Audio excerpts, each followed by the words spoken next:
Ladies and gentlemen, welcome to another edition of Monday Night Raw. Now, last week on Raw, Bayley confronted Rhea Ripley and said she is coming after her women's world title. So Rhea Ripley has a warm-up match later tonight. She hasn't been in the ring in a little bit, so she's going to warm up knowing that Bayley is coming for that title, most likely at SummerSlam. So tonight for the main event, it is Rhea Ripley versus Chelsea. Hey, cut all that, hey, sorry about that, Chris. No, it's cool, man, it's cool. Hey, Abyss, you wanna punk me last week? You already beat me in a match 2 weeks ago, but you wanna come out here last week and punk me. So why don't you come out here and get your big wannabe Mankind looking ass out here and come fight me when I'm ready, Oos. You ain't gonna punk me like that. You think you gonna punk me like that? I'm about to send your bitch ass back to TNA where you should have stayed. So bring it out here and we gonna throw it down, Oos. We gonna throw it down like we in the street, Oos. I'm gonna tell you right now, you ain't gonna punk Jey Uso, intercontinental champion.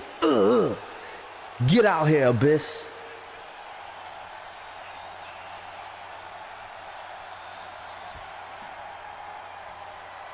Well, this is not who Jey was expecting.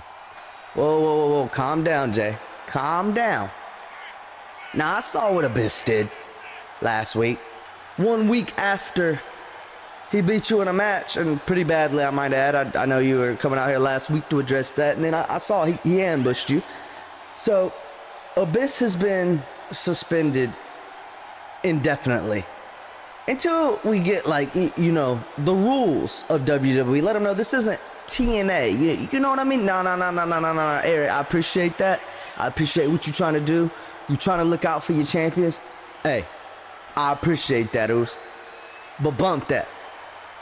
He beat me in a match pretty bad, like you just said. I'll give him that. Hey, but then he wants to come out here when I'm trying to address my fans, and he wants to attack me from behind like the punk he is. Nah, you bring him out here right now, and we gonna settle this, Oos. Well, unfortunately, Jey, that's not how this works. Once a suspension is in play, it goes to the higher-ups. I can't do anything about it, you know? But, wait a minute. But maybe there's something you can do about it, Jey. What you talking about, Oos? Well, there's only one way a superstar can void his suspension, and that is if he has an upcoming pay-per-view appearance and a contract to back it up. So what I'm proposing to you is maybe if I can make Abyss and Jey Uso official for SummerSlam, then Abyss will have no choice but to be there. Because not only will the higher-ups be obligated to avoid his suspension, he will be contractually obligated to show up, or he will just get suspended again. Yeah, do that, Oos. Yeah, that right there. Yeah. But here's the thing, Jey. Pay-per-view like SummerSlam, the higher-ups aren't going to agree to sanction a match like that unless it's for a title. I get it. Hey, I get it, Jey. But this is SummerSlam. You know? This is a major WWE pay-per-view. And I'm just telling you what the higher-ups are going to tell me. You know what? You know what, Eric? Set it up, man. I ain't worried about this big bozo taking my title. He's a TNA superstar. They can't compete with us, man. Well, I am inclined to agree with you, and I will get that set up. So just so I'm clear, at SummerSlam, it will be a Jey Uso and Abyss for the Intercontinental Championship. You're okay with that? But, hey, Hey. If it means I can get my paws on wannabe Mankind back there, or wherever the hell he is, set it up, Poos. I ain't worried about him taking this title. He gotta worry about Jey Uso taking his life. Because when he gets to SummerSlam, he's gonna meet two fists, one word, 4 letters.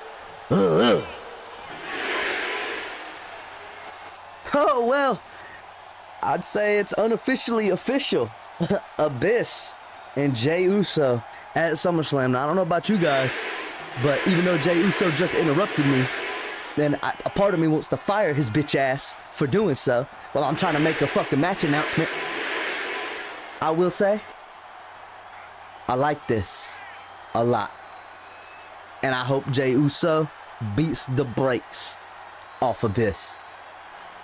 You know, last week, I brought Macho Man here because he reached out to me. And he said he wanted to get to Kevin Owens and make his life a living hell. And you know, I needed help in my match against Sandman. Because usually Rob Van Dam doesn't care about going up against the odds. Sandman in an Extreme Rules match, that's his specialty, man. So of course I needed help. And usually I would do it myself. But here recently, you guys have really been pissing me off with how much flack you guys have given me over my comments about Rajah Jackson. So you know what? I don't really give a damn, pun intended, about what the fans think anymore. So I brought Macho Man here. I talked to Eric, brought him here so he could take care of Kevin, and in return I asked him to help me with Sandman. Now it didn't go my way, but nonetheless, Macho Man kept his end of the deal. Yeah, I'm gonna tell you, Kevin, your life living in hell has just begun, because every single week you deny the Macho Man access to that briefcase. Me and my extreme friend here, we're gonna beat you within inches of your life. And oh yeah, the Macho Man doesn't mind getting his hands a little dirty. So forget about Chad. The Macho Man is your problem now, Kevin. And now I'm officially on Raw, thanks to my man RVD here. So Kevin, you better smarten up, because if an annoying Chad Gable is about to piss you off, then a Hall of Famer beating you down every week should really send you off the rails. Consider this a public service announcement.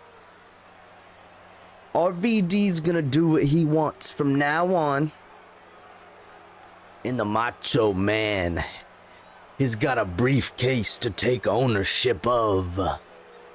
So you better go talk to Eric, Kevin. Unless you want to catch a weekly beatdown all the way up to SummerSlam. And after SummerSlam, put the briefcase on the line at SummerSlam. And win or lose, the Macho Man will leave you alone. But until then, watch your back, Kevin. Yeah, I was wondering why RVD enlisted to help Macho Man. Makes sense now. But I'll tell you one other thing that makes sense is it's Rhea Ripley in this warm-up match, since Bayley told her she's coming after that title.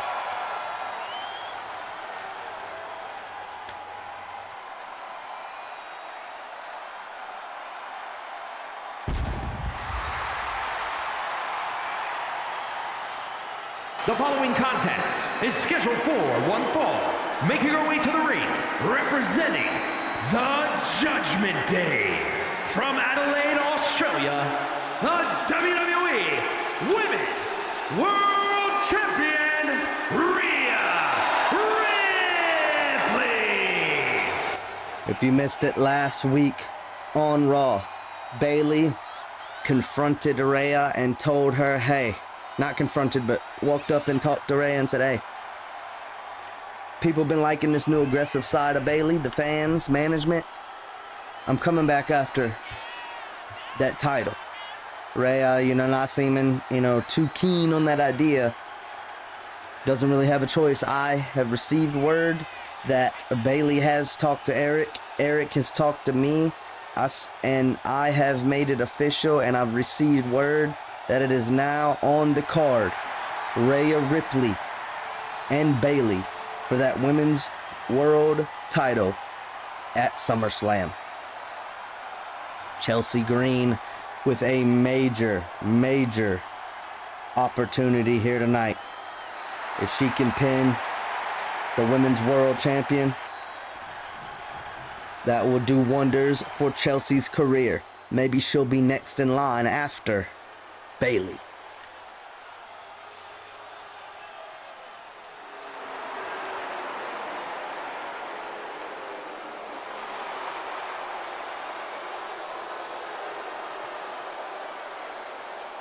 And her opponent, from Victoria, British Columbia, Canada, Chelsea Green. Chelsea walking to the ring, not seeming to be too worried about Rhea. I don't know how smart that is, but hey, confidence will get you everywhere in this industry. Chelsea Green looking to make a statement against the champion.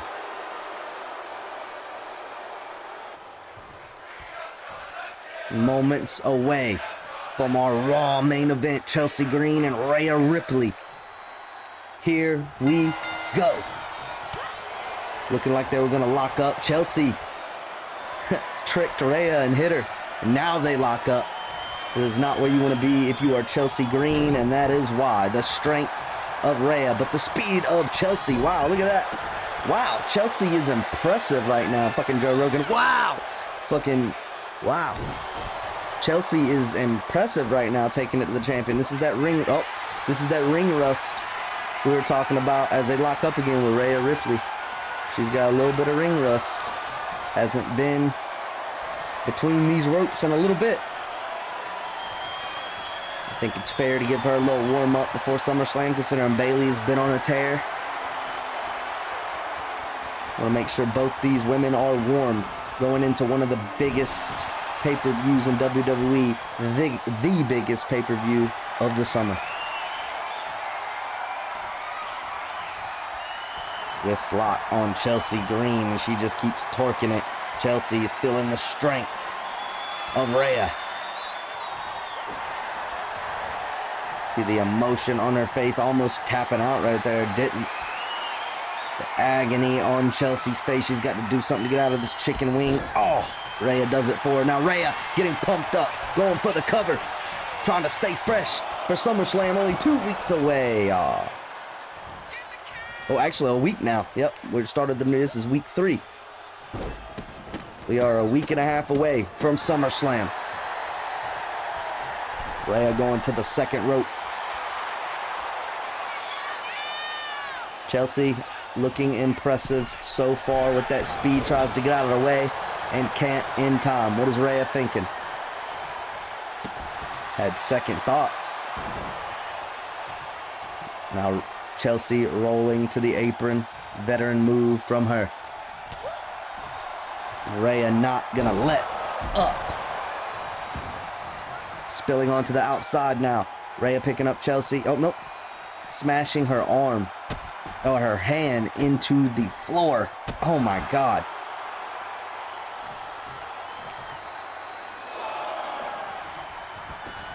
Sending Chelsea back in the ring. Rhea seems like she wants to end this match early. What a reversal from Chelsea. Rhea trying to be as fresh as she can going into SummerSlam.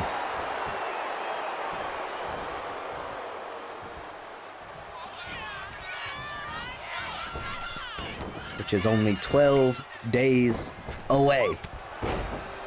And I'm actually tremendously impressed with Chelsea. She is putting up a fight against Rhea Ripley. And if you know Rhea Ripley, that's hard to do. Easy for Rhea to come out and just demolish her opponent. She's done it to men. Now Rhea is getting angry. You saw Rhea get angry right before she landed that kick on Chelsea. Drop kick from the second rope and going for a pin again because Rhea wants to get out of here as quickly as possible. Her title is on the line at SummerSlam. It's Rhea setting Chelsea up, possibly going for the Rip Tide. And there it is, and that will do it. Great fight put up by Chelsea. Here is your winner. Oh, Bayley coming out, showing respect to Rhea, but Rhea not looking like she's having it, still upset that Bayley's going after her title. But it doesn't matter, Rhea. It's happening. Get ready. Bayley and Rhea for the world title at SummerSlam.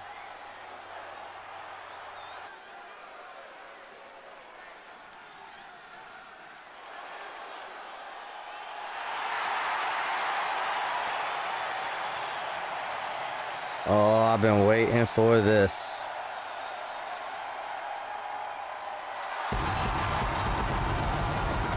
Y'all like the poncho I made for Sean? I fuck with it. I hope y'all fuck with it. But we are about to hear from Shawn Michaels after sweet chin musicking the World Heavyweight Champion Bret Hart. Thus opening up 30 years worth of history between these two. Shawn Michaels takes the mic to explain himself.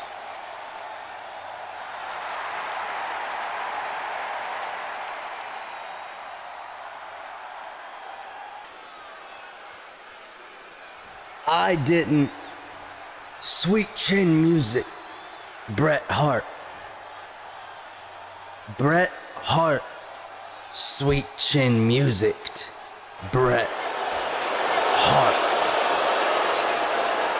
Now let me explain.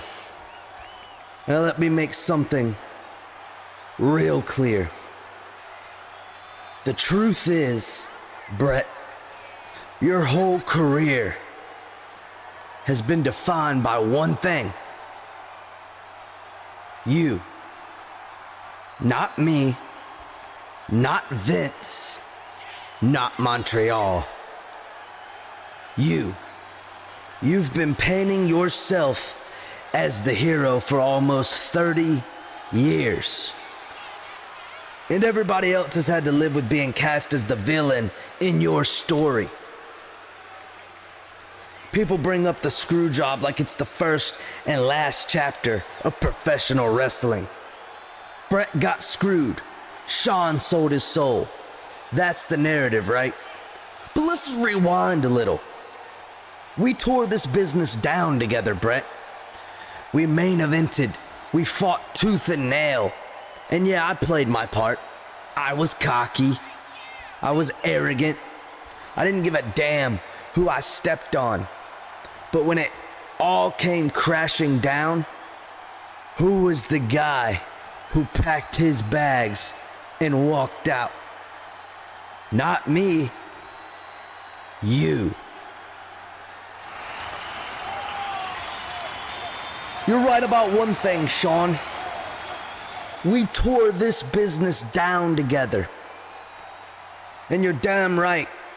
People still talk about Montreal because it meant something. It broke trust. It broke friendships. And yeah, I walked away.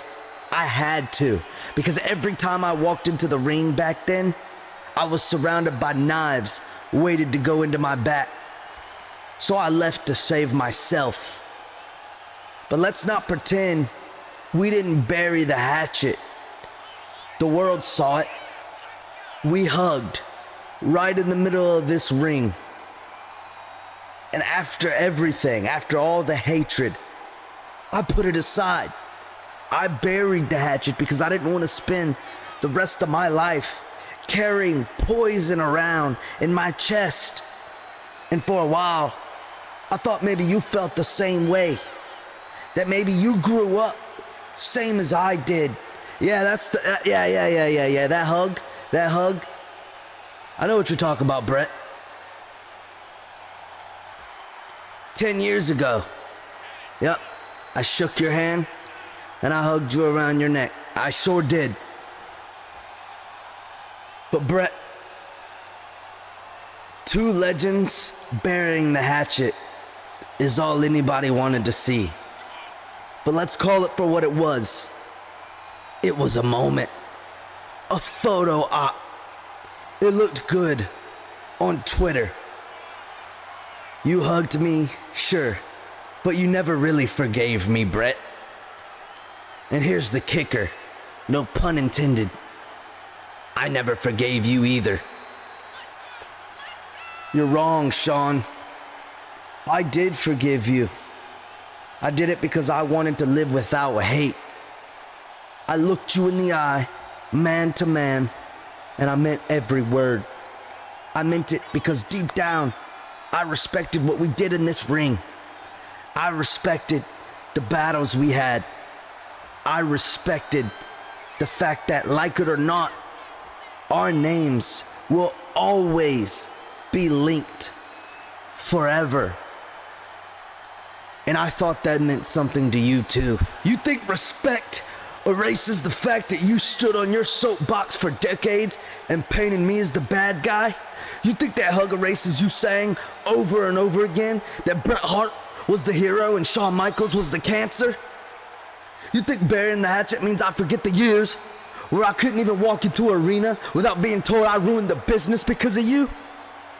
Nah, Bret. That hug didn't change the truth. The truth is, you never got over it.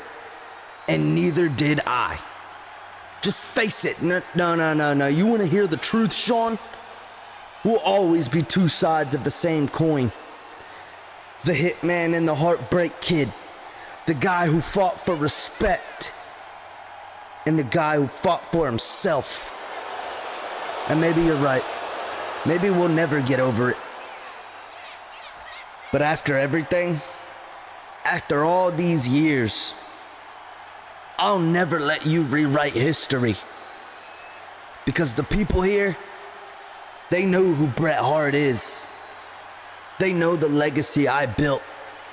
And you, Shawn, you'll have to live with who you are.